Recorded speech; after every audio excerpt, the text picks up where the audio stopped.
a União Europeia deve dar um passo atrás nas regras da lei antidesmatamento, que passará a valer no fim deste ano e que impactará diversas cadeias agropecuárias. De acordo com a imprensa internacional, o Bloco Europeu pretende adiar a classificação de risco para desmatamento do Pacto Verde Europeu, que tem o objetivo de zerar as emissões de gases de efeito estufa até 2050.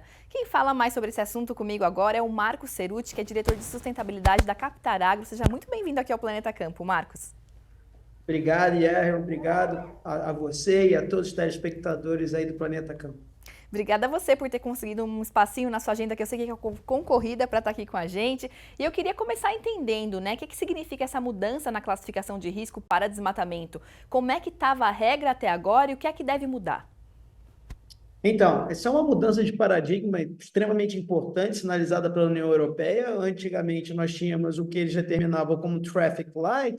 O que é o traffic light? É o semáforo para a gente aqui, vermelho, amarelo e verde, dependendo da exposição a risco de desmatamento dos países, né? Das regiões, geralmente micro ou macro regiões. Né? O que eles estão propondo agora é o standard, né? O standard risk, que é a questão, colocar todo mundo no mesmo padrão, e aí você mitiga as questões em relação à exposição de risco dessas macro e micro regiões.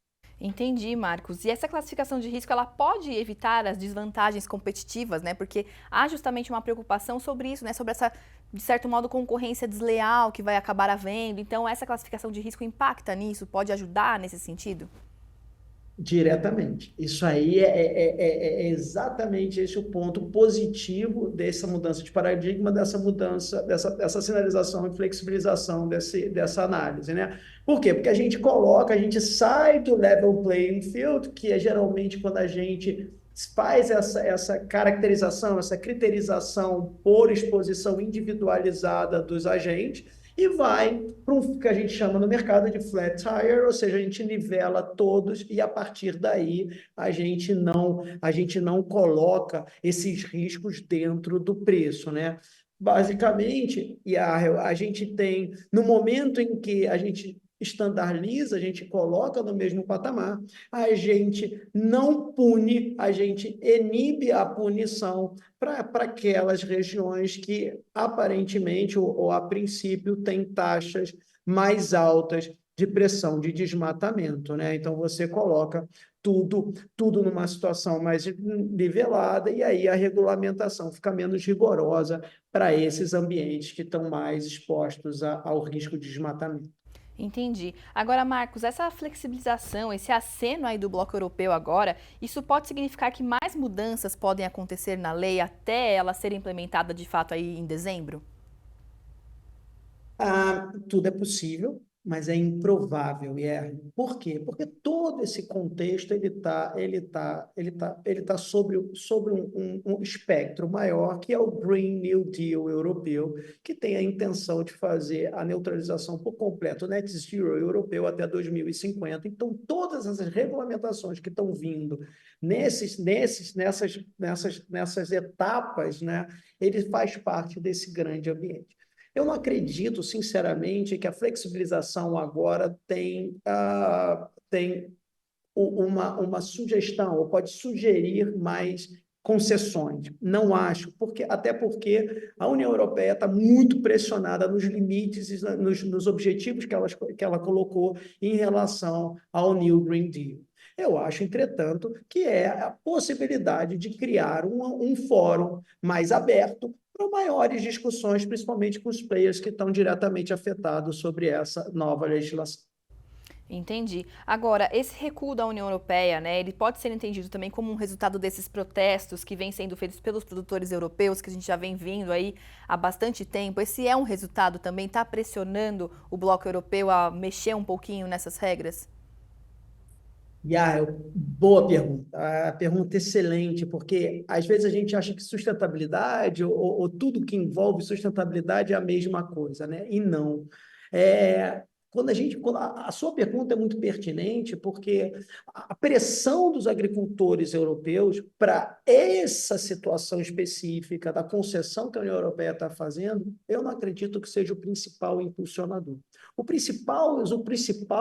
principais impulsionadores para essa concessão da União Europeia, basicamente vem dos países que estão extremamente afetados, como o Brasil é um deles, como alguns países do Sudeste Asiático, seriam extremamente afetados por essa situação. Um segundo impulsionador, eu diria, que são os países envolvidos que têm muita preocupação em relação à União Europeia partir na frente para setar as regulamentações de acordo com o que ela acredita correto ao mercado. Então, você tem pressões de países desenvolvidos, e eu acho que essa é a principal aqui, o principal impulsionador em relação a essa concessão da União Europeia. E um terceiro, e que a gente tem que considerar, é a situação muito delicada econômica da Europa hoje, em relação principalmente às questões inflacionárias, às pressões inflacionárias. Um movimento como esse, que seria implementado até o fim do ano, traria, sem dúvida nenhuma, ou poderia trazer, sem dúvida nenhuma, pressões nos preços no mercado europeu. E isso é a última coisa que, nesse momento, a União Europeia quer, e os Estados querem agora. Então, uma concessão, como está sendo feito, é claro que você tem inúmeras situações que têm que ser consideradas, mas basicamente eu vejo como esses três grandes impulsionadores, né? Principalmente as questões econômicas que a União Europeia hoje vive, que são bastante delicadas. A grande atenção que os produtores brasileiros devem ter é que essa concessão não significa que a lei ou a regulamentação não entrará. Ela entrará em vigor, e os nossos produtores, eles têm que estar preparados, eles têm que estar